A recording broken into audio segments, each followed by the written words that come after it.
Joy Radio, your companion in Jesus. The views and opinions expressed by the radio presenters, their guests, or any other parties on the programs broadcasted on Joy Radio are of their own and are not necessarily the views and opinions of Joy Radio, its management team, employees, the owner, or board of directors.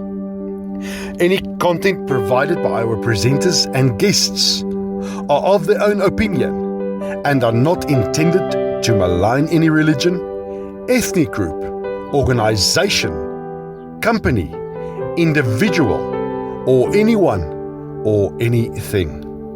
Joy Radio, your companion in Jesus. Joy Radio Missions NPC Trading as Joy Radio is a legal and licensed media company and broadcaster in South Africa. It's time for real conversations, real answers, where we talk about real issues, where we leave no stone unturned. Join us every week for Straight Talk with the UIM on Joy Radio. Straight Talk with the UIM, bringing truth and hope to you. Discussing our challenges in South Africa through a political perspective. Inspiring faith, encouraging believers, and equipping communities to make a difference. Straight Talk with the UIM, sharing the truth every time. Don't miss this powerful program filled with insight, inspiration, and where we talk nothing but the truth. Straight Talk with the UIM on Joy Radio. Hear the call. Faith, hope, and truth for all.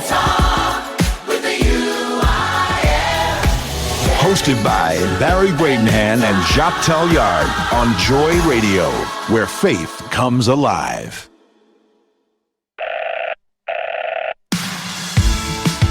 Turn it up, turn it up.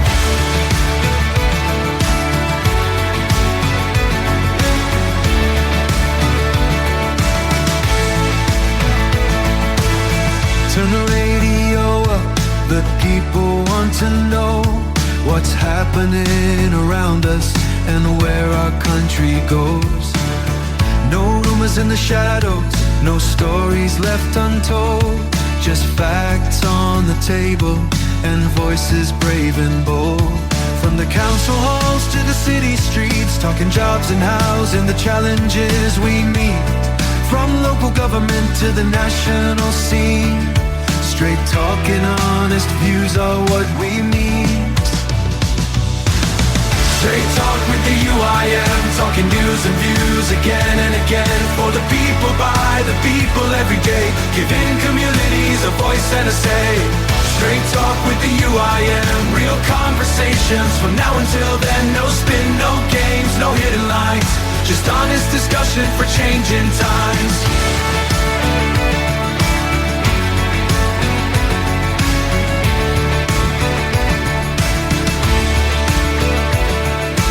You are tuned in here on Joy Radio, your companion and friend in Jesus. Yes, Joy Radio is your companion and friend in Jesus, and a very warm welcome to all of you tuned in here on Joy Radio, your companion and friend in Jesus. My name is Barry, and this is Straight Talk with the UIM. Yes, Straight Talk with the UIM. Jock, a very good evening to both of you. How are all of you doing? Evening, Barry. Good evening, listeners. Doing good, and you? No, I'm very well. Garth, how are you doing? Very well, thank you. Very excited again to be back on the radio show this week. We've got a nice lineup today from across the country of reps that are going to tell us what's happening in their part of the world.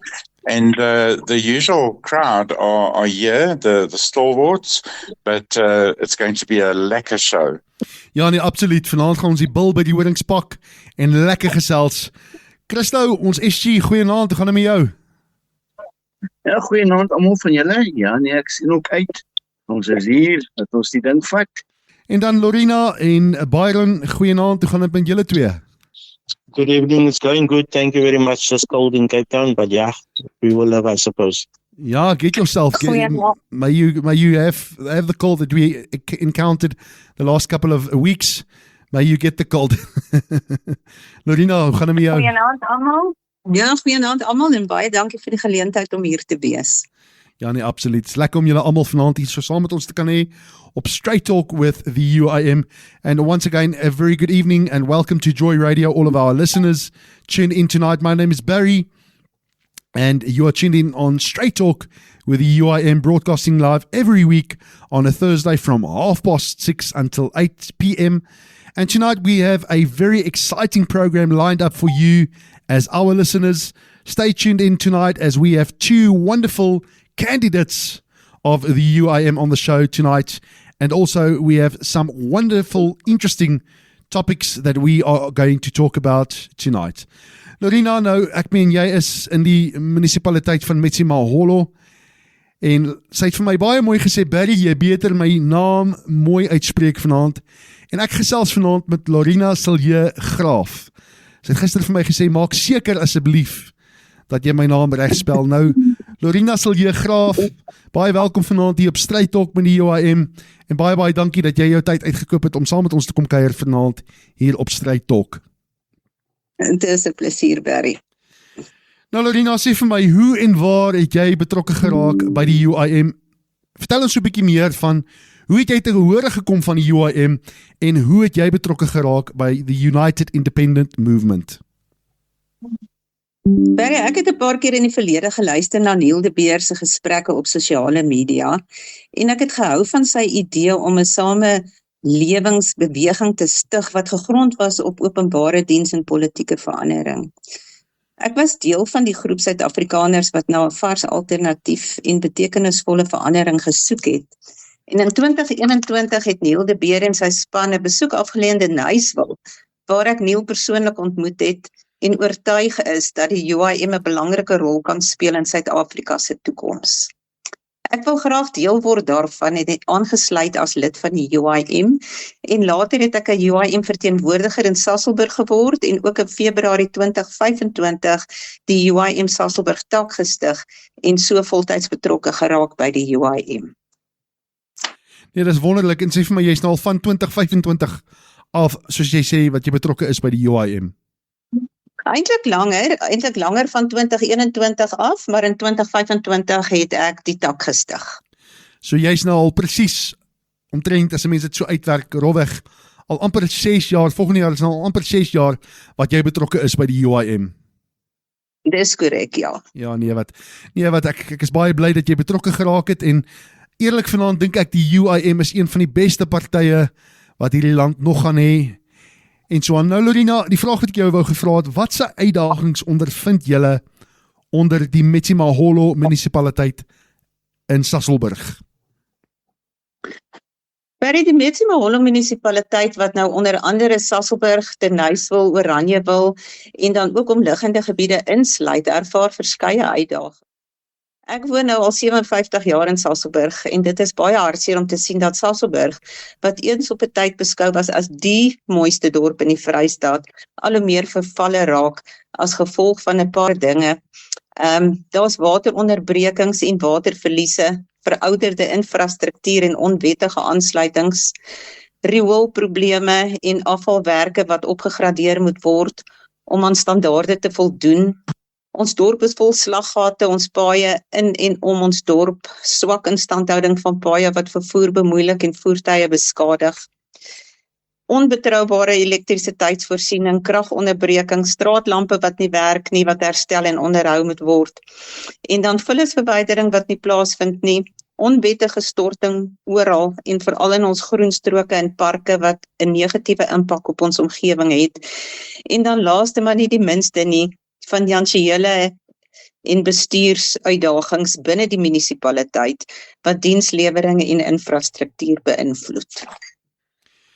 Ja, weet jy, om net so by te las met dit wat jy nou gesê het, ek meen, ek het nou so rukkie terug, het ek juis Sasolburg besoek, want ek het familie wat in Sasolburg bly, en weet jy wat my hart eintlik baie seer gemaak het, was die feit om te sien hoe die paaie in Sasolburg lyk. Ek meen, my tannie hulle bly eintlik in Valpark, daar naby, ek dink is die Spar wat al is. Nou, hulle bly in Sasolburg, maar ek sal vir jou sê, om te sien hoe daai paaie lyk, 'n mens moet letterlik soos 'n dronk mens ry, om nie jou kar te beskadig nie. Jy het nie eens nodig eintlik om dronk te wees nie. Want ek meen, as jy op daai paaie gaan ry, dit lyk letterlik of jy gesyp is. Ekskuus vir die... Dit is baie waar, Barry. Nee, jy weet nie meer watter kant toe om uit te draai nie. En dan moet jy nog kyk vir 'n kar wat van agter af kom en dis meer van dinge. Nee, dit is regtig baie onveilig. Ja. Ja, nee, wat weet jy, Sasolburg is eintlik 'n mooi dorp en selfs Evenval Park is net so 'n mooi area.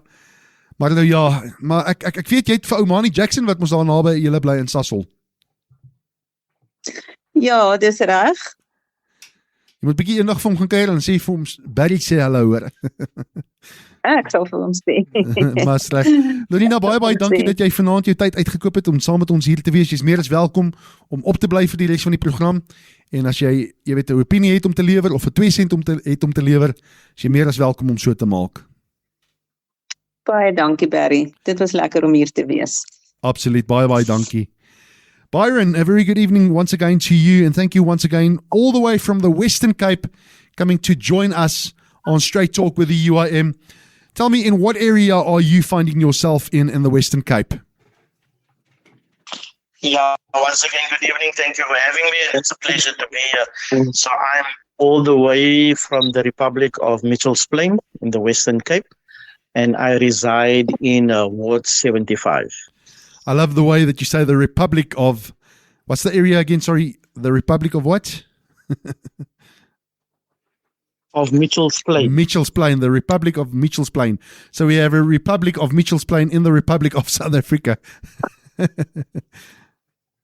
Byron, but once again, thank you so much. If you look at the demographics of Mitchell's Plain, and you look at the economy and the amount of money that is generated within Mitchell's Plain and from the people of Mitchell's Plain, it basically carries the Western Cape. Absolutely. From a community standpoint. Absolutely. But once again, thank you so much for joining us tonight. Now, Byron, what positive impact do you want to make in your community under the UIM as a rep? You know, as a UIM rep, what positive impact do you think can you make as an individual and also as a rep in Mitchell's Plain?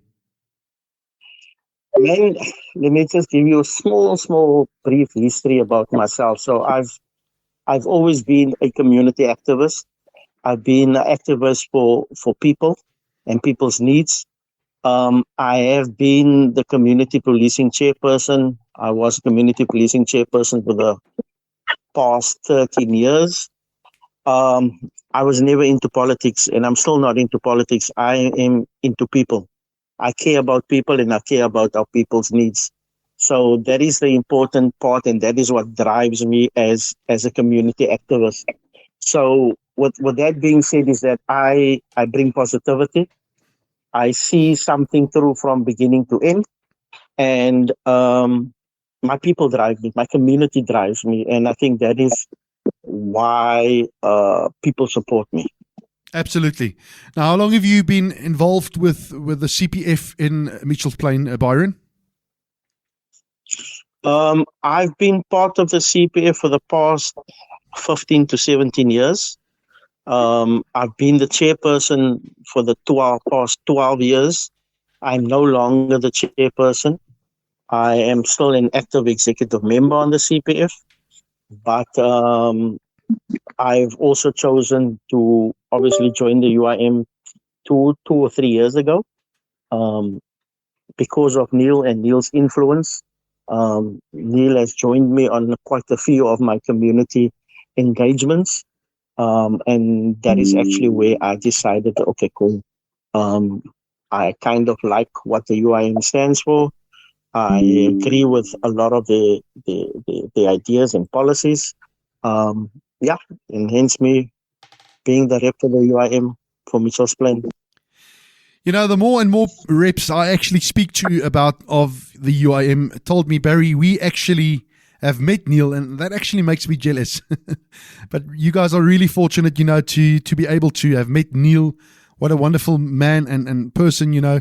And like Christo also said the other night, staatsman, hy was 'n staatsman van formaat geweest. So I really do think that you are fortunate to actually have met Neil, in person. Look, 100%. I mean, we sat and engaged quite a few times, and he supported a lot of my community initiatives, especially being part of Save Mitchell's Plain. He supported me as one of the founders of Save Mitchell's Plain as well. He attended our gatherings. He attended our engagements with the city as well. Absolutely. And that influenced me a lot and inspired me, to support a man that is so passionate and puts everything aside because our people is what's important, and our people's needs is what's important. And that is what drives people like Neil and even myself to make sure that our people's needs are seen to. And that is one thing that is lacking within. A lot of people are saying they're fighting for this and fighting for that, but there's no longevity to the fight. If I look at certain areas within Mitchell's Plain, and especially with the demarcation of the wards, it's a mess. And who do we satisfy? Which part of the communities do we satisfy? Do we satisfy the middle to upper class community, or do we satisfy the below the breadline?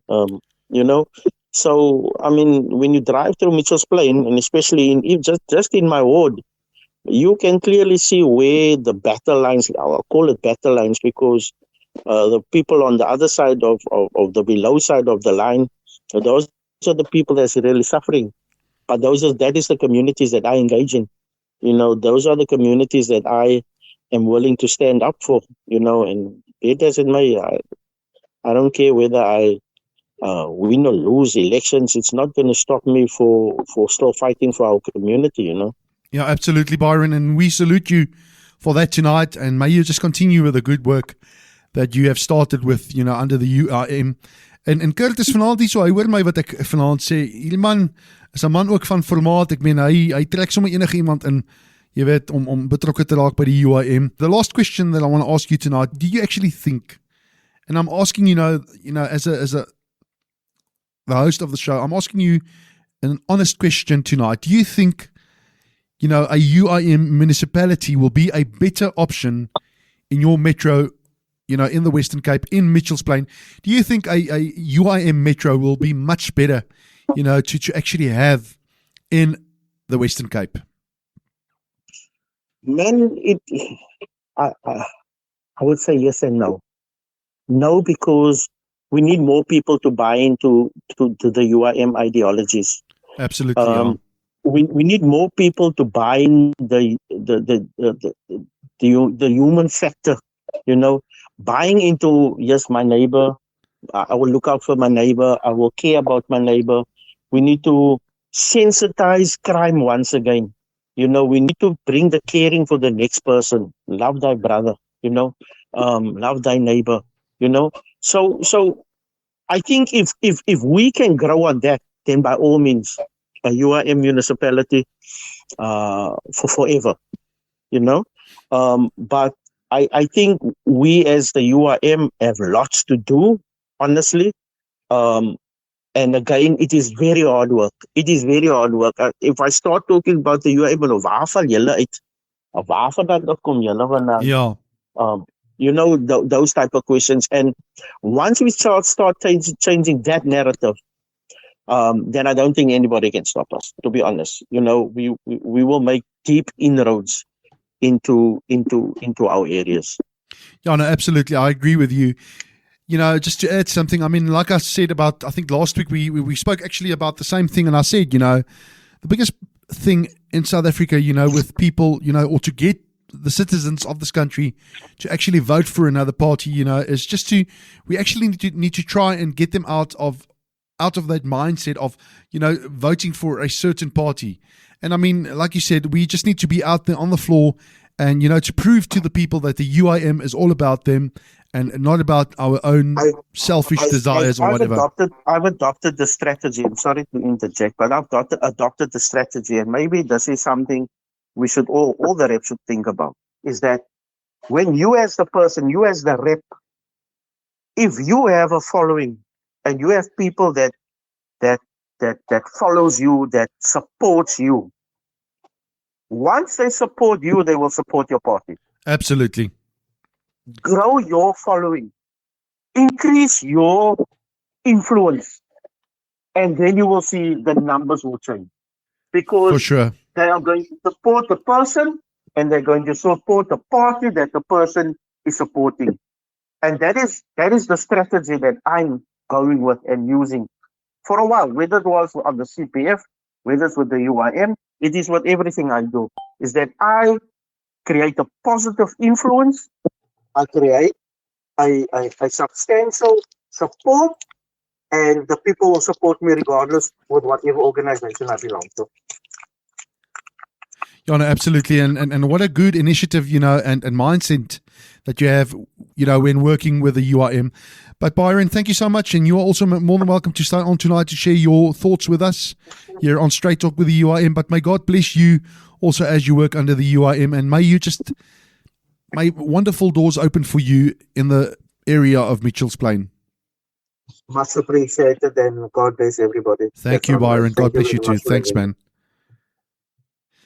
Garth, over to you tonight. How was your week? How are you doing further tonight? Are you all right?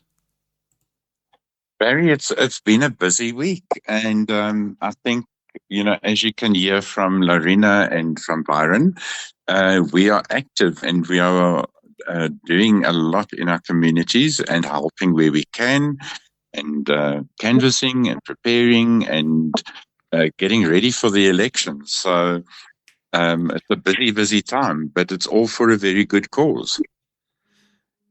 Yeah, no, absolutely, Garth. We just, need to be out there, and we just need to push to make a success of this coming municipal election. Now, Garth, the Minister of Public Works and Infrastructure, Dean McPherson, has ordered a nationwide audit and investigation into thousands of state-owned residential properties managed by the department.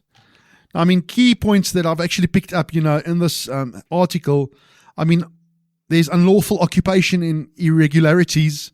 The government actually discovered multiple instances, of state-owned housing being occupied by individuals who no longer qualify to live there. This includes former public servants, relatives of deceased officials, individuals who failed to vacate after leaving office. Another key point that I've picked up, it's a lack of oversight. The audit was triggered after high-profile cases exposed poor oversight across the state's immovable asset portfolio, including a notice issued to a High Court judge who continued residing in state property despite no longer qualifying for the benefit. Another key point, reclaiming public assets. The goal of the investigation is to verify who is living in these properties, ensure legitimate lease agreements and rental payments are in place, and take legal action such as issuing notices to vacate or filing evictions where properties are occupied illegally or have been hijacked. And the last key point that I also picked up here, is financial and social impact. Unmanaged or unlawfully occupied properties prevent the state from generating rental revenue and can lead to property neglect or degradation. The department aims to restore integrity to public assets so they serve the public interests rather than acting as private perks. Now, Garth, my question to you tonight is regarding the recent public works investigation into state-owned residential properties also. Given the scale of illegal occupancy and uncollected rentals across these assets, what specific oversight or audit measure do you think the DPWI should prioritize first to ensure long-term property control and prevent future unauthorized occupations? Barry, before I get to a direct answer, I'm going to highlight a few things for our audience. Yeah. Just to put things into perspective. So, the number of residential properties that are actually managed and maintained by the department. The number is 6,238. And it's actually more, but when he was talking to a number of other news outlets, this is what the minister actually mentioned. It's 6,238 properties that fall into this residential category, and half of these are strangely enough located in KZN of all provinces. Who knows why? Nobody knows. And they are used for the benefit of government officials. And this just amazes me, because the point that a lot of people have made is that these same government officials are being paid salaries, and included in their salary is a housing allowance. Now, how does that make sense? Your tax money that pays these public officials includes a housing allowance, but they're getting residential properties as perks.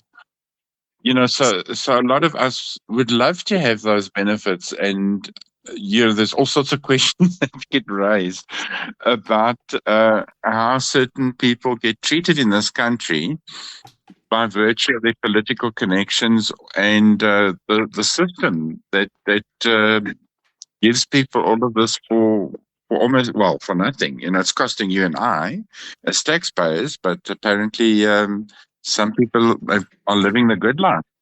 So, some of these officials, they have the use of government-owned residential units, and that includes the maintenance of these properties and water and electricity. So it gets even better for you if you're one of those government officials who has these perks. And then the average cost of running just 108 of these 6,238 units comes to a staggering amount of 40 million rand per annum. Wow, yo. Now start crunching those numbers, and then don't tell me that it's not a concern for Joe Average and the taxpayers who are being fleeced regularly. More than half of these units, so that's about 120 of those units are located in KZN. Again, why? Why do we don't have, if you look at the ratios and the size of government and all that type of thing, there's absolutely no reason for more than half of them to be located there. But I think people can read between the lines when it comes to cadre deployment and all the other shenanigans that we have just simply got used to and accepted as the norm. So the Department of Public Works and Infrastructure has other properties in their portfolio as well. And the total number of properties that they are responsible for, that number comes to a staggering 88,000 properties that they are responsible for. And it gets even better. There's 5 million hectares of land that they also manage. Now, you start to see the scale of this wonderful scheme that is public. It's all been acquired over time by the public via their tax. Absolutely. It's just the mind boggles as to why this is not managed better. So the management of these state assets has not been implemented in a professional way at all. And sadly, the state, with these assets, stole leases private property. In other words, not the state-owned property. They lease private property to the tune of 6 billion rand per annum. Now think about that. The state owns 88,000 assets, property assets.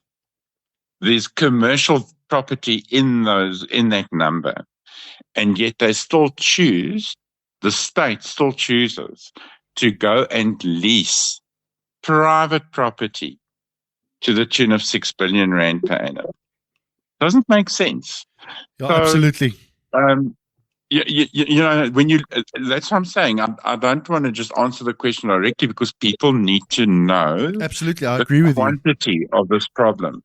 So there's literally gross mismanagement of state resources because the state owns commercial buildings, land, and other assets. They don't tell you what those assets are, but, you know, I mean, it could be a number of things.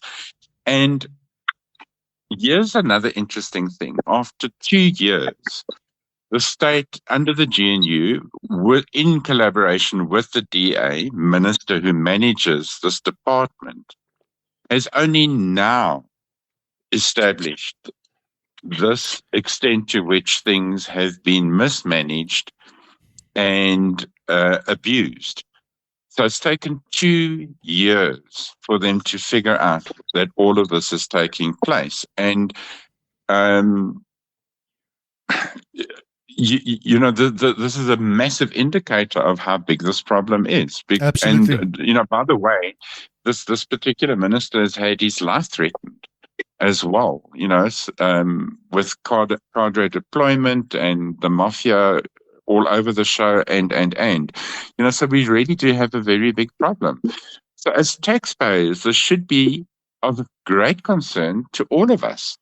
You know, these assets should be clearly identified, evaluated, and managed in a way that keeps the valuable commercial assets and gears those assets and treats them as assets that can give growth and basically contribute towards development within our country. And if it's managed properly, we can attract private sector investment. And that's not being done. No, absolutely you know, not, so Garth. it's a massive, massive problem. So after 32 years, why do we not have a professional public service where the public servants are focused on being career-orientated people and not political appointees and beneficiaries? And why do we keep on voting for this incompetence? And why do we keep on voting in corruption and inefficiency? So I'm going to end off by saying that you get what you vote for. Absolutely. You need to register to vote. You need to re-register to ensure that you can vote at the right voting station this coming 4th of November. And there's something I want people to think about. If we look at an example to illustrate how our voters behave in South Africa, let's just say we had 10 million people, just as an example, who qualify to vote. Those 10 million people are eligible. In other words, if they want to, they can go and vote. Of those 10 million, only 7 million will register, which means that there's 3 million people who are not registered for every 10 million lot of voters that are eligible. Then it gets worse, because of the remaining 7 million who actually do bother to register or re-register to make sure they can vote, on average, only 50% actually end up voting on voting day. Now that means that you have 3.5 million people who get to decide how country, from a local government point of view, works and functions. That means that you've got 6.5 million people who have given away their rights, their opportunity to vote and elect government that will actually work for them, represent them, and do what they want in terms of saying, I want X party to represent me. It just doesn't make any sense. So all I can say to people is do not be part of that 6.5 million for every 10 million voters that are eligible, who are just giving away their futures and giving away the decisions that they can potentially influence to have a better functioning, better working, more efficient, and potentially a cheaper burden on us as taxpayers. Because if we all bring in and vote in better government, we can really change the country. So to those 6.5 million people who are not voting, I want to say, shame on you. Absolutely. Thank you, Garth. Yeah, no, the only thing I can say, the proof is in the pudding.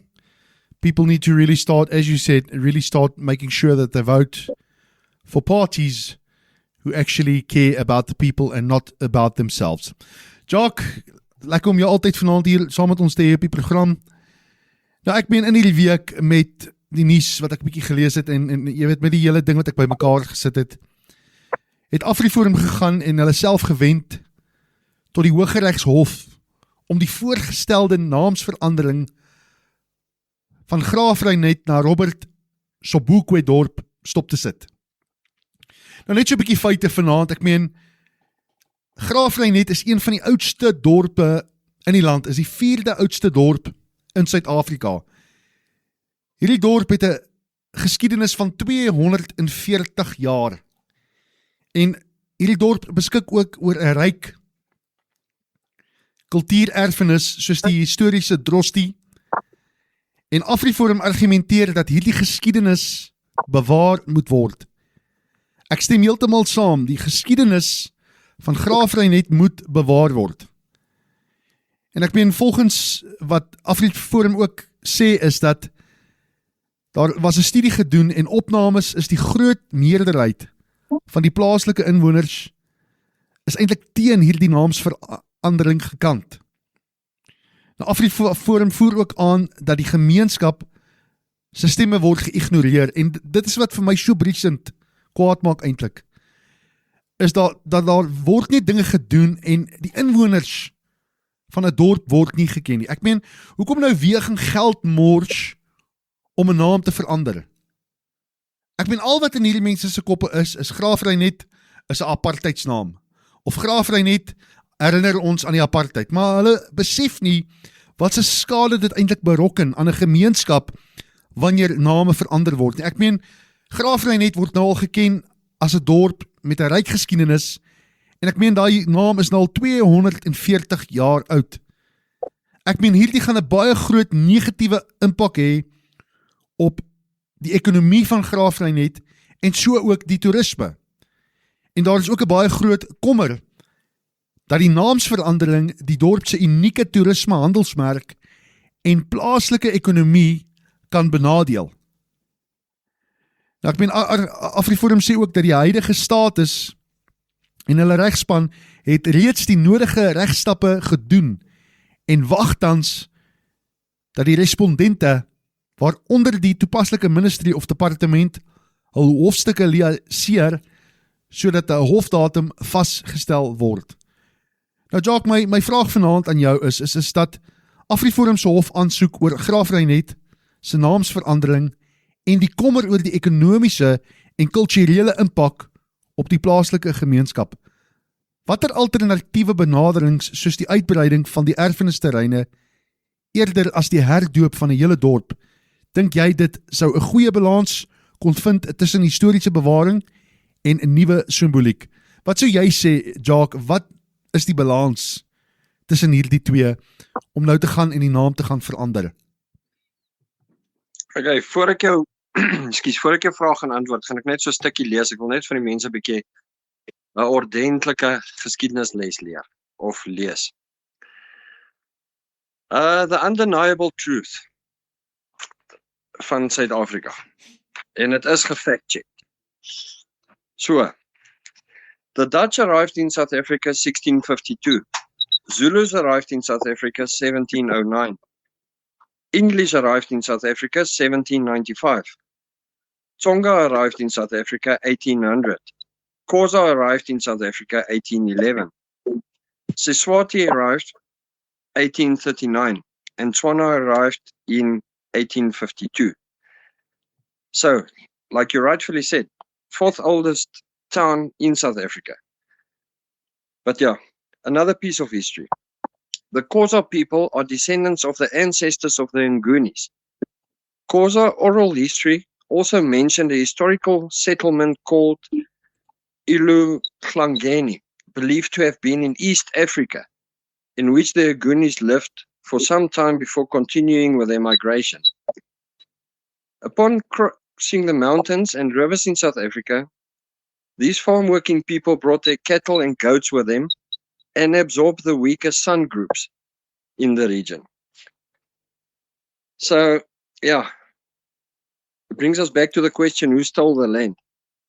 But to answer your question, I truly believe if they can have a good balance, because our constitution said every culture, every group, everything, their heritage must be protected.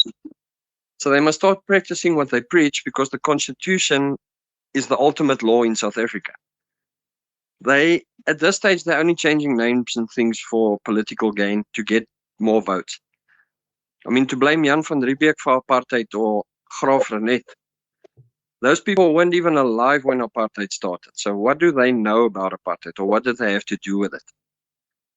If they can, like you said, if they can find a good balance, I think it can be a good thing, because then not everybody is going to fight. I mean, we need to unify this country, and to unify the country, we have to give and take. But you can't just change, and because money-wise, it's not just to change a name. They have to go change all the maps, it's a lot of things that goes into it. Yeah, absolutely, Jock. I mean, there's so much tax money, just to add to what you said. I mean, it costs so much unnecessary money to go and change a name. I mean, Graaf Reinet, I've never been there, but I mean, I've heard so many times about this town. And I mean, really, just to go and change the name, I mean, really, I think it's absolutely so unnecessary.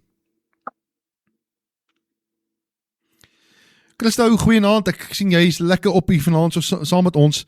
Ek wil net vanaand verskoning maak vir Clara van Sail. Sy is ongelukkig nou nie beskikbaar vanaand nie. So ek het nou gevra dat Christo nou maar vir ons instaan vanaand met hierdie enetjie. Nou die Verenigde State het militêre lugaanvalle uitgevoer op teikens wat met Iran en sy gepaardgaande burgermagte missiles verbind word. Die aanvalle dien as 'n direkte straf en afskrifmaatreël na herhaalde aanvalle op Amerikaanse basisse en personeel in die Midde-Ooste. Die Amerikaanse regering beklemtoon dat hulle nie 'n volksskaalse oorlog met Iran soek nie, maar dat hulle nie sal huiwer om op te tree om hul troepe en belange in die streek te beskerm nie. Hierdie optrede verhoog die reeds gespanne situasie in die Midde-Ooste en laat vrae ontstaan oor moontlike vergeldingsoptrede van Iran se kant af. Nou Christo, ek meen jy is ook 'n soldaat, ek meen jy was hoeveel jaar betrokke, jy weet, met die weermag en met die militêre gedeeltes van Suid-Afrika. Nou gegeewe hierdie nuutste Amerikaanse aanvalle teen Iran gekoppelde teikens, dink jy dit gaan optree as 'n doeltreffende afskrikmiddel, of loop die VSA eerder die risiko om die konflik in die Midde-Ooste verder te laat aanvlamvat? Dink jy regtig dat, jy weet, hierdie aanvalle wat Amerika nou uitvoer op Iran, Christo, dink jy regtig dit gaan dinge oplos, of dink jy hierdie ding gaan wêreldwyd dinge vererger en versleg? Ja, dankie Barry. Ja, ek sê weet die Amerikaanse aanvalle beslis is 'n sterk boodskap dat die FSA en natuurlik Donald Trump se beleid om militêr op te tree om sy personeel en sy belange in die Midde-Ooste te beskerm. Absoluut. Op kort termyn kan dit 'n afskrikmiddel dien deur te wys dat aanval op Amerikaanse magte direkte reaksies sal ontlok, soos wat die Israelies maak. Aan die ander kant, natuurlik is die Midde-Ooste 'n vreeslike komplekse streek waar militêre optredes dikwels teenreaksies uitlok. Jy weet, dis altyd 'n oog vir 'n oog en 'n tand vir 'n tand. So Iran beskik oor verskeie geallieerde groepe in die streek. En daar is 'n risiko dat die vergeldingsaanvalle op 'n verdere eskalasie kan volg. Ek bedoel, dis wat hulle doen, hulle wys dit. Ons weet net nie regtig hoe sterk is hulle op die oomblik nie, maar ja, daarom is dit moeilik om te sê dat die militêre opereer alleen volhoudende oplossing sal bied. Die grootste uitdaging bly om 'n balans te vind tussen die beskerming van die nasionale veiligheid en die voorkoming van groter streekskonflik. Uiteindelik sal die diplomatieke mense maar wat betrokke is, weet, met mekaar moet praat. Dit gaan noodsaaklik wees, want anders gaan dit 'n lang storie, Vietnam storie uittrek. Want ja, jy weet, daar's baie moeilike tekens in Iran. En ja, so op vanuit 'n Suid-Afrikaanse perspektief behoort ons konsekwent 'n vreedsame oplossing en respek vir internasionale reg en die beskerming van burgerlikes te ondersteun, ongeag wie die partye is in die konflik. Maar wat wel duidelik is, dat daar is 'n groot hoeveelheid pro-Iranse propaganda wat op die oomblik op sosiale media versprei word. Onafhanklike navorsings en moniteringsgroepe het gedokumenteer hoe sommige netwerke ou foto's en ou video's en goeders die AI en dit probeer nuut maak om te lyk dat Iran 'n redelike reaksie het op die aanvalle. So ja, daar's 'n groot storie en mense moet maar baie versigtig wees. En aan die ander kant is daar ook kritiek op sekere westerse en pro-Israel media dat hulle soms te veel of amptelike regeringsbronne steun. Burgerlike verliese is onder beklemtoon of om konflik vanuit spesifieke veiligheidsraamwerk, dit word nie aangespreek nie. So dit as ons praat oor luister na die nuus is my benadering is eintlik my eenvoudig, nie iets glo omdat dit pro-Iran is nie. Moenie iets glo omdat dit pro-Amerika of pro-Israel is nie. Dit soek bevestiging uit verskeie onafhanklike bronne en wees veral versigtig met video's op X en TikTok en Telegram en Facebook. Aangesien weet die AI en ou beeldmateriaal as nuwe gebeure versprei word. So ja, daar weet hierdie hele konflik is dit moet na eind toe gaan. Maar soos ons weet, ongelukkig, dit is so, weet vir elke aanval is daar teenaanval en vice versa. En ja, dit gaan natuurlik op 'n as dit 'n lang uitgerekte storie word, gaan dit baie skade doen aan die wêreldse ekonomie. So niemand kan dit eintlik bekostig. So ja, ek weet nie, ek hou dit maar met 'n fyn oog dop en weet ons moet baie versigtig wees vir wie ons luister en waarna ons luister. Ek dink Donald Trump is 'n goeie skaakspeler en 'n goeie strategiese leier. Dink hy het lankal 'n plan, maar ons weet dat in Iran is daar twee groepe, die Ayatollah Khomeini, hulle wil nie beheer verloor nie, en natuurlik het hulle die Shah. So baie van die dinge is ook in die hande van die Iranese. Weet mense, soos ek nou net vir jou gesê het, weet baie mense draai teen die Islam storie, omdat hulle so onderdruk word. Maar ja, as Suid-Afrika dink ek, whatever, om vrede te kry in daai area is die belangrikste vir die hele wêreld. Ja, Christo, jy weet ek stem saam met jou. Ek dink dit is ook maar baie belangrik dat Suid-Afrika, jy weet as 'n land ook maar fokus op hulle eie dinge wat aan die gang is. Jy weet ons regering moet maar fokus op ons eie probleme en hulle self maar daar uithou. Maar jy weet van my kant af vanaand hoop ek maar net nie dat hierdie hele ding jy weet vererger en breek dalk uit jy weet in derde wêreldoorlog nie, want ek sien ook dat China en Rusland is ook nou al besig jy weet om betrokke te raak. So kom ons hou dit maar dop en soos jy gesê het jy weet ons wees maar versigtig wat ons lees, wat ons glo, want hierdie AI, Artificial Intelligence, is maar 'n groot ding, wat deesdae soveel valse, inligting versprei, en soveel valse goed versprei, en ek dink dit is belangrik, soos jy ook genoem het, wat baie belangrik is, 'n mens moet seker maak, dat 'n mens, seker maak 'n mens. Dit lok tweespalt uit tussen ons mense. Absoluut. Want in Suid-Afrika is daar natuurlik twee groepe. En die oomblik as sulke vals nuus kom, dan ondersteun die een en die ander een dit, en so, dit vorm onmiddellik tweespalt tussen ons mense wat daar nie moet wees nie. So, ja, dit is maar 'n storie, Barry. Ja nee, ek stem Christo, weet jy wat, dis hoekom ek altyd sê, 'n mens moet maar seker maak, om die Here te vra, of om die Heilige Gees te vra, om ons 'n gees van onderskeiding te gee, laat 'n mens seker maak, dat 'n mens maak seker van jou feite, en 'n ding wat ons luisteraars ook moet van seker maak, net ietsie wat ek wil bysê is, voor daar enige iets gedeel word op sosiale media, maak seker, dat dit wat jy deel, is die waarheid. Maak seker, ek meen Facebook het soveel goed op, al die sosiale media platforms, het al die fact-check goed op, maak altyd seker, dat daai ding gefact-check is, voordat jy dit deel, en nog verdere, vrees, en soveel onnodige, vrees veroorsaak.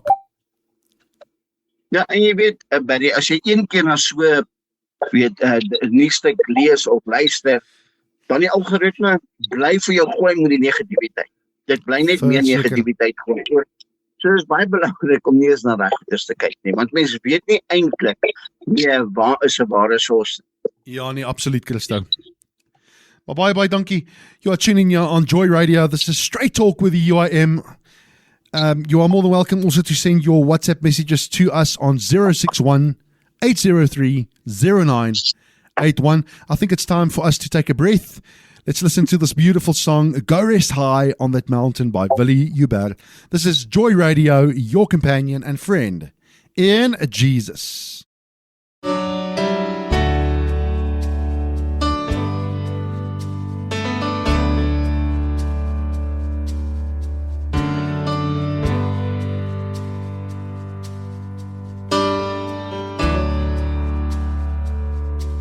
I know your life on earth was troubled, and only you could know the pain. You weren't afraid to face the devil. You were no stranger to the rain. Go rest high on that mountain. Son, your work on earth is done. Go to heaven and shouting love for the Father and the Son. Oh, how we cried the day you left us. We gathered round your grave to grieve. Wish I could see the angels' faces when they hear your sweet voice sing. Go rest high on that mountain. Son, your work on earth is done. Go to heaven and shouting love for the Father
Wake up with joy, wake up with praise.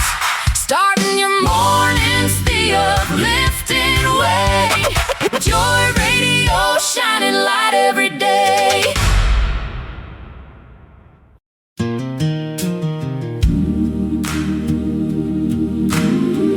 Joy Radio. Lifting hearts, changing lives. Your station of hope, faith, and inspiration. Stay tuned to Joy Radio.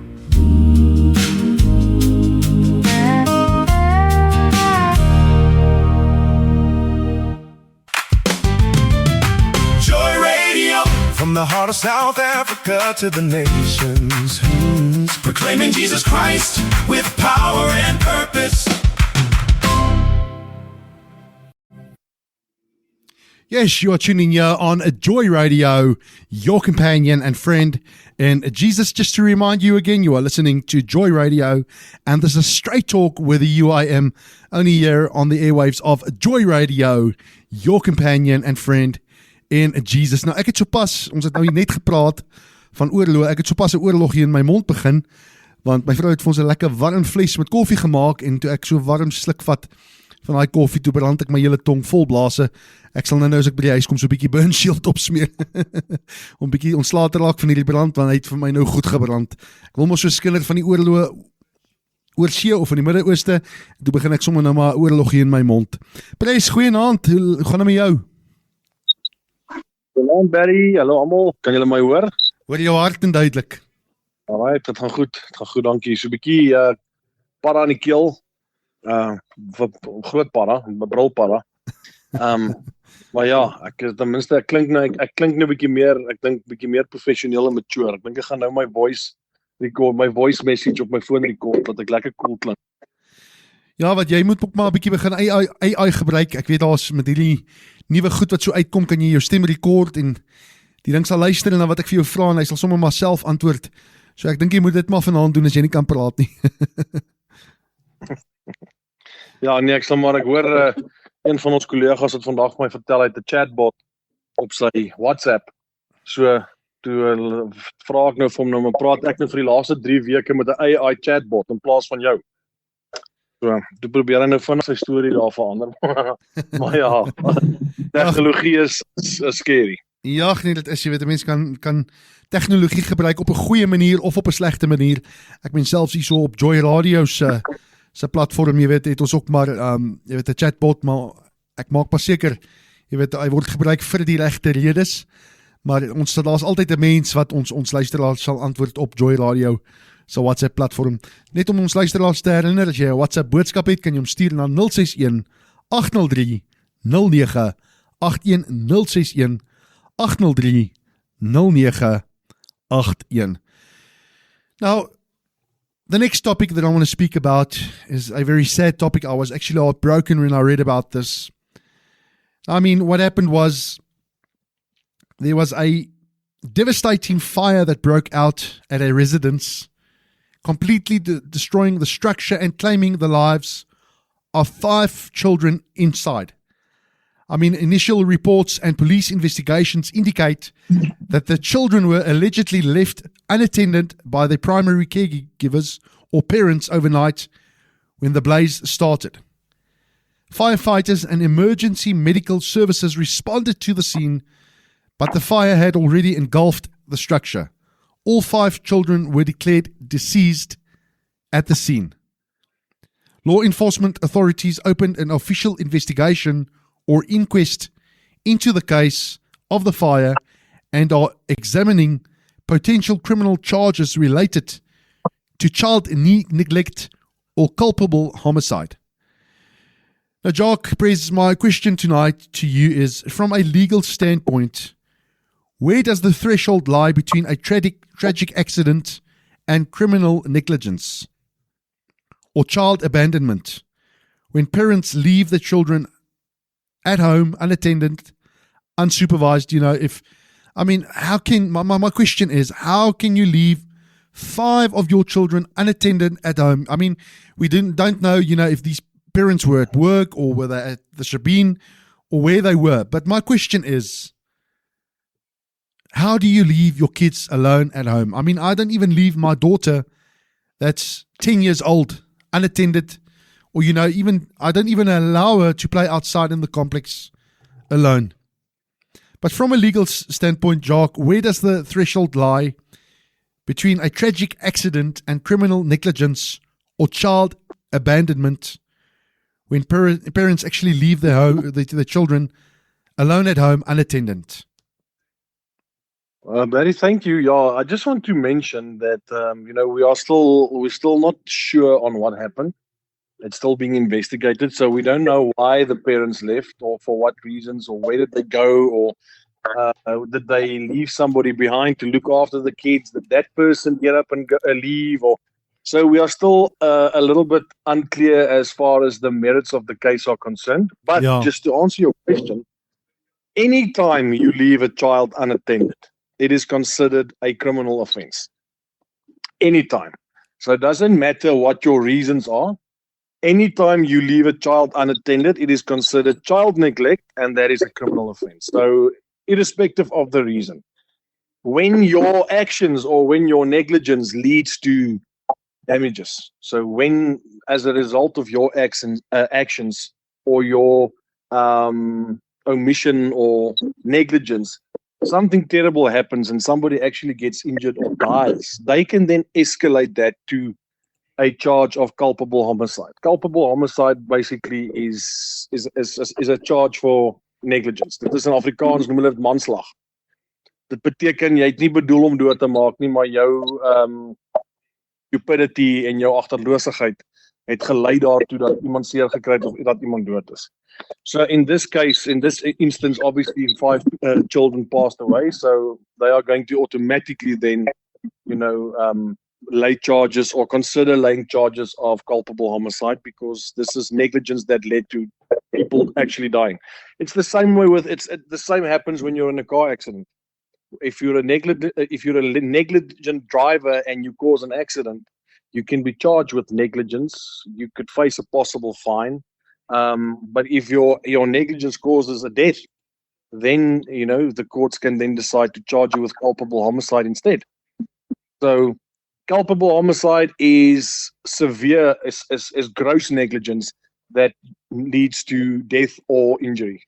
That's when you will hear these charges being laid, or when people speak about these charges. That is the difference. Thank you, Jock. Now, Garth, I mean, to what extent do you think does the socio-economic pressures come in? I mean, such as a lack of affordable childcare, night shift work, or living in unsafe housing. How does this contribute to situations where parents feel forced or tempted to leave the children unsupervised? What would you say in this case that happened? Gary, it could be a number of things, and I think it's very easy for us to judge without knowing the exact detail.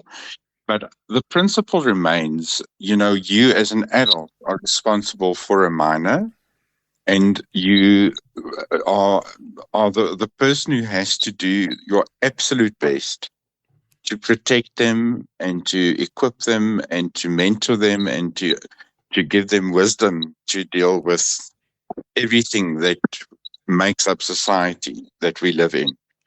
None of us are exempt from that responsibility, and we just our society is a place that has many dangers, and I think for whatever reason that this happened, it's a very tragic event, and people need to look at this and say, how do we protect the innocent? How do we protect the vulnerable? Not just as parents, but even as guardians or as neighbors or family. We should all be connected somehow to be able to just care for each other. And if that means that your neighbor is going through a tough time, We should be able to help one another and stand in where there's a gap that might have been the case in this particular instance. So it's just being good, decent human beings and looking out for one another. Yeah, absolutely. We actually received a anonymous WhatsApp message tonight, coming from a listener that is asking the question, I have a question as a mother. What can we do if a mother of an autistic child that is 2 years old locks up their children or their child in the house and goes to the shopping center? What can we do? Jock, are you able to just give us a bit more guidelines on what can be done, if a mother of a 2-year-old child, which is actually autistic, locks up the child inside the house and goes to the shop? What protocols needs to be followed, and what do we need to do to actually take further steps? Barry, I'm probably going to be harsh, but I would say skip social services and go straight to the police and lay a charge of neglect. Absolutely, yeah. So, you know what, I was going to say, report it to a social worker or social services, and luckily I snapped out of that terrible thought or suggestion. And no, Barry, you know what? Just today, I read in the paper there's a case in Cape Town where a 8-year-old boy was murdered and sexually assaulted by his best friend's dad when he went for a sleepover. An 8-year-old boy. There's another case currently busy underway in Heidelberg, where an attorney actually is being charged with, or there's a court case underway where he was charged with, rape of a minor. And we're talking about a 13-year-old girl here. Yeah. Every single week we are discussing this issue now, this case of the children that died in the fire. This is the second case that was reported this week of a shack fire where children have died. I think, if I'm not mistaken, the previous one that took place, or incident that took place, the father actually started the fire. Yeah. So our children, the protection of our children is paramount. It's something we learn in law. It's something we learn when we study for our LLBs. The high courts are the what do they call them? The guardians are considered the guardians of children. Children's health and well-being is paramount in South Africa. There are laws that exist specifically just for children. There's constitutional regulations that have been transcribed that just pertain to children. Children are the most valuable commodity in South Africa. And the amount of neglect that exists in South Africa and the amount of children that are dying because of the stupidity of adults or their criminal behaviors or abandonment or neglect or hunger is shocking. So in this instance, to answer that lady that sent the question or sent the message, report her straight to SAPS. Don't even go to social services. Go and charge her with neglect. Yeah, I totally agree with you. Thank you, Jock. And it also brings another thought that I have in my mind tonight. It's when people, or parents actually going to shopping centers and locking up their children that's asleep in a car, in the hot sun outside. I mean, that's absolutely, that's net wreedheid. Jy kan nie so iets aan jou eie kind doen nie. Now, to get to our next thought tonight, Christel, ek gaan vir jou vra om hierdie enetjie vir ons te antwoord, jy weet, in jou gedagtes rondom dit te deel. Now, what immediate protocols, or community level safety nets can local leaders and social services put in place to prevent unattended children from being exposed to fire hazards? What do you think, what protocols and measures can be put in place, for house fires like this to actually start and, to take the lives of children? What do you think can be put in place? Thank you, Barry. I think the first priority must always be the safety of the child. Always the safety of the child. While parents carry the primary responsibility for their children, communities also have an important role, to play preventing these tragedies like this. I mean, the people, your neighbor, know what's going on. So local municipalities, communities, churches, schools, NGOs, you can call them, work together to identify vulnerable families. To identify, these families battling, mom and dad must work, they got children. I mean, there's 5 children. Maybe the oldest children was 16. You never know. I mean, this again, we don't know the story, but people know what's going on in their environment, and then they must try and assist. I mean, and then the fire departments should also increase public education campaigns on home fire safety and smoke alarms and all these things. But if you've ever been into one of these townships or crossroads, it's quite impossible to get with a vehicle in the middle if there's a fire. Things are just not planned that way. So it's quite a nightmare, I think, for everybody involved to coordinate or prevent this. This is quite a serious problem. I mean, and really, the biggest problem everybody is having is because non-investment. There is just not money. So, I mean, the ideal would be to get all these people out of these places where they stay. I mean, that would be the one solution. But yeah, in the meantime, I mean, hulle moet hand aan hand vat, ken mekaar. Dis wat ek maar kan noem, maar die belangrikste is that the priority of the children and their safety stay with the parents. That's number one. They're always responsible. Yeah, no, absolutely, Christo. I mean, it's true what you say. I mean, to get with a fire truck into the middle of a squatter camp, it's really impossible. I mean, there's just no space to drive in with a vehicle.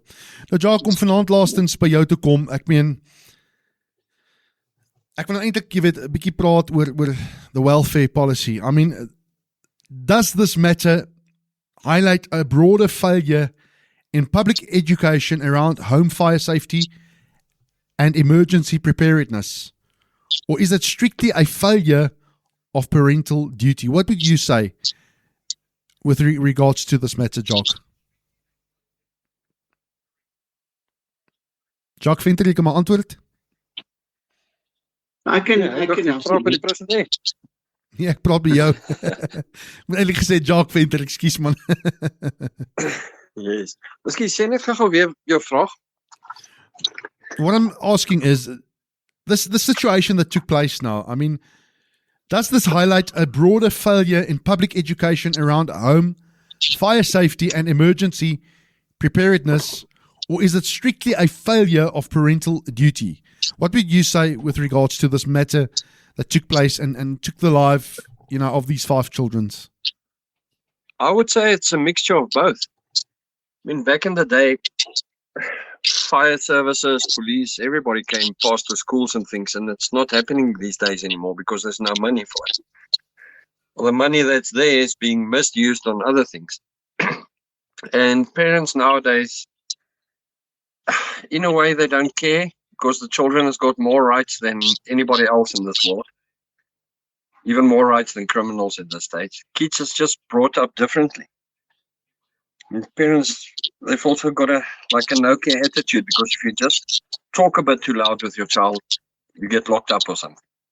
So I would say it's a mixture of both.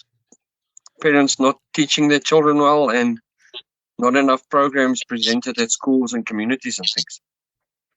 Ja, absolutely. Christo, jy kan maar jou 2 cent deel met ons. Yeah, I also don't believe that we should look this as an either or situation. I mean, parents have the legal and moral responsibility to ensure the children are safe. If children are knowingly left in circumstances, like you say, in a car, wherever, that place where they live is a serious risk. The law must determine then whether it's negligence or whatever occurred. But also, we must avoid rushing to judgments before the investigations are complete. Every case has unique facts that needs to be established. Absolutely. However, if there's one lesson from this strategy, is that prevention is everyone's responsibility. Voorsorg is beter as nasorg. Ek stem saam met jou. Parents, community, government, schools, dit almal het 'n stukkie werk hierso aan verbonde. If this strategy leads to stronger public education, improved fire safety measurements, and better support for vulnerable families, then perhaps some future lives can be saved. But I mean, again, this is in our hands, and there's so much we can do, but there's so much shortage in, to get there, money and education, and you can keep on with the list. So yeah, that's my 2 cents. Yeah, thank you, Christo. I really do appreciate that you also shared your thought tonight with us. Prys om vanaand by jou te kom. Jy was gisteraand baie upset geweest oor die 2 tyres wat jy verloor het in die skade berokken aan jou voertuig by die munisipaliteit wat nie slaggate kan regmaak nie. Now last night you spoke about the farm, the farmlands and the weeds, jy weet die plaas, die landerye, jy weet in onkruid. Nou ek het so afgelei gisteraand dat jy gaan bietjie gesels oor dit. Maar oor na jou toe, kan jy so 'n bietjie meer uitbrei oor wat jy vanaand oor wil gesels asseblief? Ja, dankie Barry. Ek het 'n bietjie gaan kuier vir my familie daar in die Vrystaat en dit is maar 'n boerderygemeenskap en is maar hoe sê hulle plaaswêreld en my pa is ook in die landboubedryf. En so tussen Vicksburg en Klokkelaan toe ry ek 'n pothol raak. 2 potholes. En snaaks het ek al 2 raak gery. Maar anyway, ek het hulle net toe raak gery. 2 tyres geskryf, 'n rim gebuig. Ek weet nie wat nog als gebuig nie. So dankie tog dat daar nie 'n ongeluk was nie. Dit kon baie erger gewees het. So ek het nou maar gisteraan bietjie gal gebraak, maar ek is ook maar eintlik dankbaar dat dinge nie erger gewees het nie. Jy weet op die einde van die dag maar aardse goed. Maar toe dink ek nou weer eens aan, jy weet, hierdie munisipaliteite van ons en toe dink ek vir myself, jy weet, 'n pad is die mees basiese, eenvoudigste ding wat 'n munisipaliteit of 'n regering moet onderhou. Jy weet, ons verwag, hoe sê hulle, miracles van hierdie regering van ons af. Jy weet, ons het nie water nie, ons het plekke waar ons nie water het nie. Ons het plekke waar ons power outages het. Service delivery in baie plekke is non-existent. Ons land sit met 'n misdaadplaag. Jy het my reg gehoor, 'n misdaadplaag. Maar hierdie government van ons kan nie eens 'n pothole fix nie. Hy kan nie eens 'n pad in stand hou nie. Nou gaan nou enige land in die wêreld toe en as ek julle nou kan aanraai, verkieslik net bo die Oranje rivier of gaan net so bietjie na van hierdie buurlande toe van ons. Dan gaan kyk julle bietjie. Daar's party van hulle wat se infrastruktuur nie te sleg is nie, maar daar's plekke wat vir baie jare hoe sê hulle wat mense plekke beskou het as ek weet nie wat die woord is nie. 'n plek waar jy nooit in jou lewe heen sal wil gaan nie. Hulle paai lyk soos ons paai. Want dit wys vir jou, as jy wil kyk hoe effektief 'n regering is of hoe doeltreffend 'n regering werk, gaan kyk na daai land of gaan kyk na daai munisipaliteit of gaan kyk na daai spesifieke regering of provinsiale stelsel, gaan kyk na sy paaie in sy jurisdiksie, gaan kyk hoe lyk sy paaie. Dit sal vir jou 'n clear indicator gee van of daai regering of daai local government of provincial government effektief is en of hy besig is om ons tyd in hulle eie tyd te mors. So toe dink ek nou by myself, jy weet, dis nou soos 'n mielieland wat jy plant. As jy nie gif spuit vir onkruid nie. Jy weet, dan kom daai onkruid op en dit ding meer vir water en voedingsstowwe in die grond. Dit word groter. Dit verdring die mielies. Op die einde van die dag steel daai indringerplante en daai onkruid soveel water en voedingsstowwe dat jou oes, of jy kan maar so te sê jou oes misluk. Jy stroop aansienlik minder mielies per ton. Jou oes ly daaronder.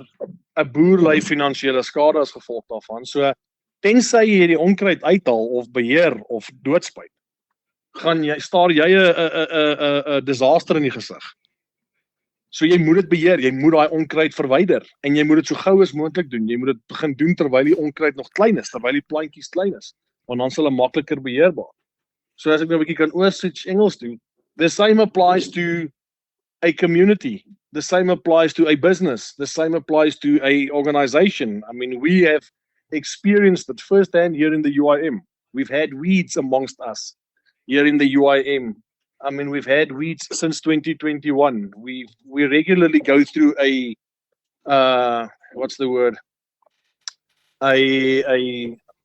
cycle where we have wrong elements in the UIM that that are divisive, that just want to cause us harm.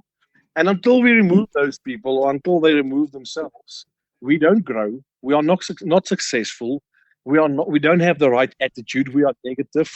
We don't have the right enthusiasm, that we normally have when we are working and doing things for the UIM.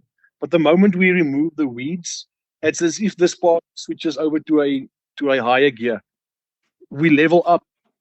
And the same applies to business. If you have bad elements in your business, if you don't remove those bad elements, your employees are going to be, it's going to affect your employees negatively.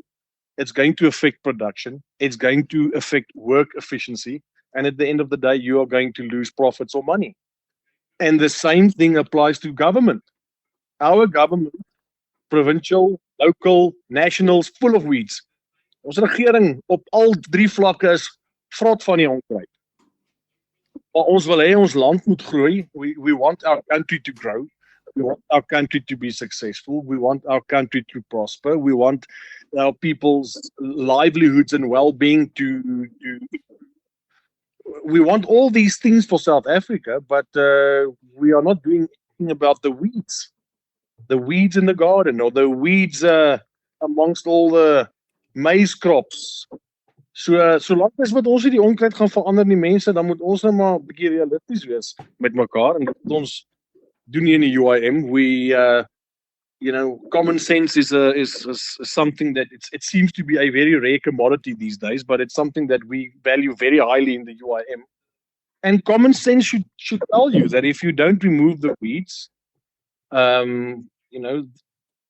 are going to have a negative effect wherever they are or wherever they exist. Not a negative effect, a devastating effect. So it's important that we remove these weeds, and it's important that we recognize issues and problems and bad elements sooner rather than later and deal with it. And the people, we've got an opportunity. Like I said, at the end of the year, we've got an opportunity to take a step in the right direction. Whether or not it's going to happen, we'll have to wait and see. There are still people out there that are in Afrikaans wat 'n lat pluk vir hulle eie gate. They still keep on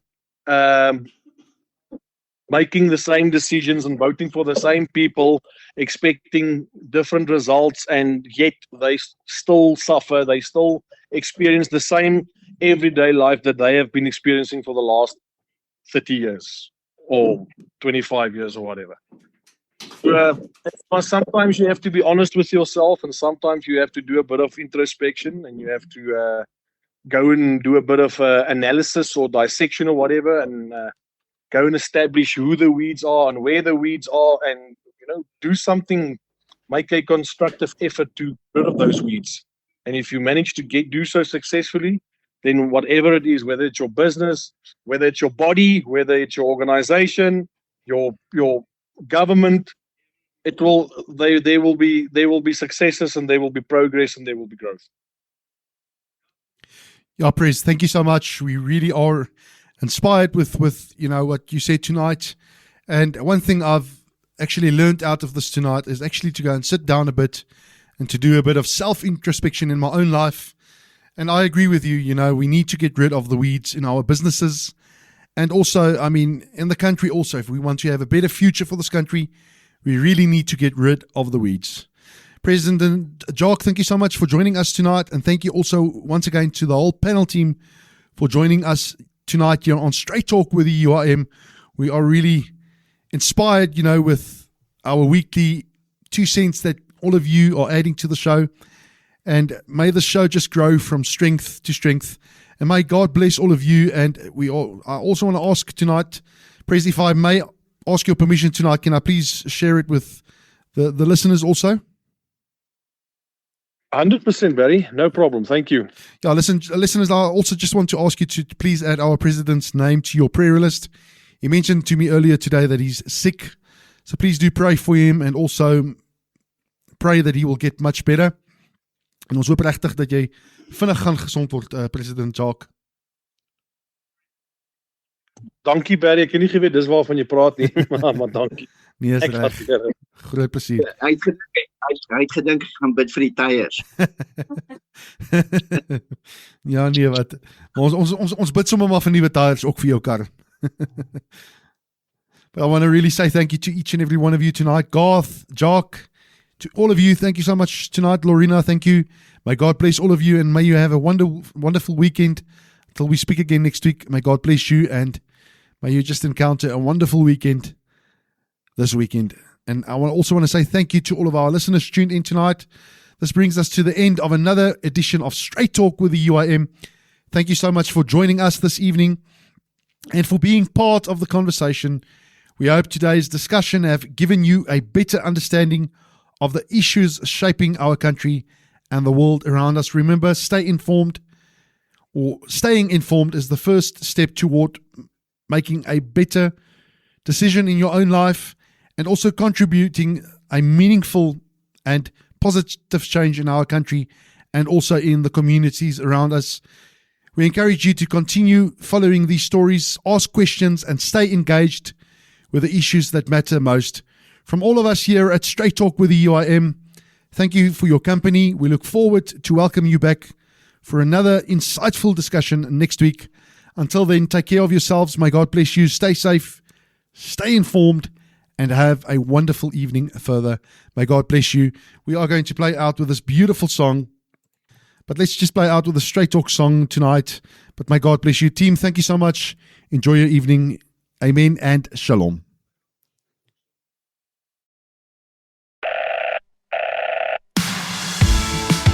Turn it up, turn it up.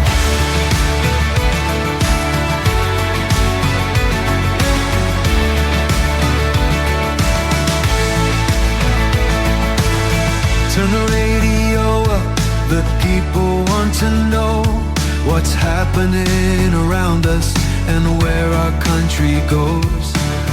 No rumors in the shadows, no stories left untold, just facts on the table and voices brave and bold. From the council halls to the city streets, talking jobs and housing, the challenges we meet. From local government to the national scene, straight talking, honest views are what we need. Straight talk with the UIM, talking news and views again and again. For the people, by the people, every day, giving communities a voice and a say. Straight talk with the UIM, real conversations from now until then. No spin, no games, no hidden lines, just honest discussion for changing times.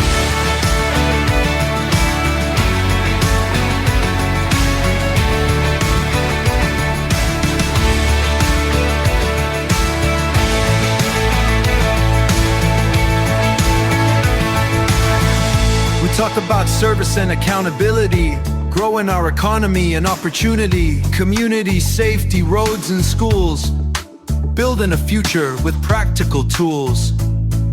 We listen to concerns from every neighborhood, searching for solutions that work for everyone's good. Different opinions are welcome here, because democracy grows when every voice is clear. Straight talk with the UIM, talking news and views again and again. For the people, by the people, every day, giving communities a voice and a say. Straight talk with the UIM, real conversations from now until then. No spin, no games, no hidden lines, just honest discussion for changing times.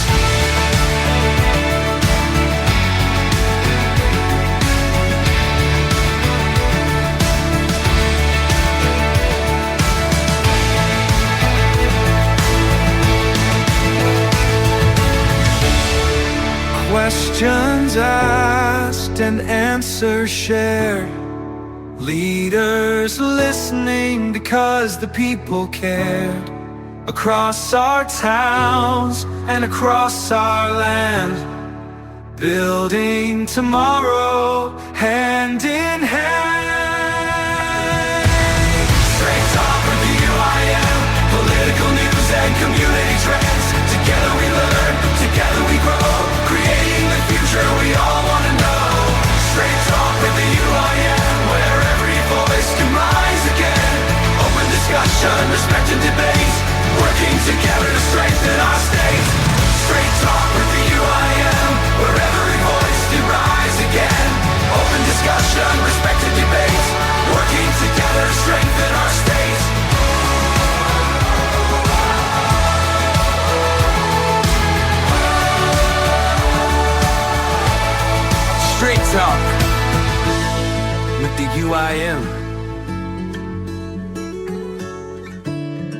join the conversation.